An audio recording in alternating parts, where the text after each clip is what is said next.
So match number 59 in IPL is between Lucknow Super Giants and Chennai Super Kings in Ekana Stadium, Lucknow. So ఈ match చూసుకుంటే లక్నో కోల్పోవడానికి అయితే ఏం లేదు. They are out of tournament, so ఫ్రీగా ఆడతారు. But CSK need to win this match. వాళ్ళకి play off ఖచ్చితంగా కావాలంటే నెక్స్ట్ వాళ్ళకి 3 మ్యాచెస్ ఉన్నాయి. 3లో 2 మినిమం గెలవాలి. 3లో 3 గెలిస్తే సేఫ్గా వెళ్ళిపోతారు.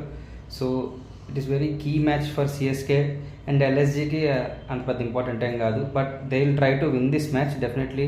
ఎవరన్నా ఓడిపోయిన లాస్ట్ సీజన్ హైతో ఎండ్ చేయాలని చూస్తారు కాబట్టి LSG might try to win this.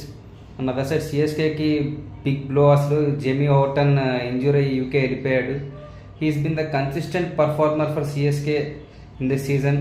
ప్రతి మ్యాచ్ పర్ఫామ్ చేశాడు, either with the ball either with the bat. అది బిగ్గెస్ట్ బ్లో సిఎస్కేకి. రిప్లేస్మెంట్గా అయితే వేరే ఆల్రౌండర్ని తీసుకొచ్చారు సౌత్ ఆఫ్రికా నుంచి.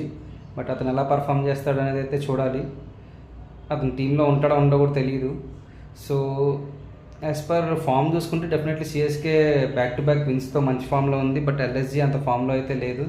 వాళ్ళు బ్యాట్స్మెన్స్ బాగా ఆడుతున్నప్పుడు బౌలింగ్ ఇచ్చేస్తున్నారు, బౌలింగ్ బాగా వేస్తున్నప్పుడు బ్యాట్స్మెన్స్ ఆడట్లేదు. It's been such kind of tournament for LSG. But as per my analysis వాళ్ళు ఎందుకో ఎల్ఎస్జీ గెలిచి సిఎస్కేకి షాక్ ఇస్తుంది అనిపిస్తుంది. సో మీరేమనుకుంటున్నారో కామెంట్లో చెప్పండి.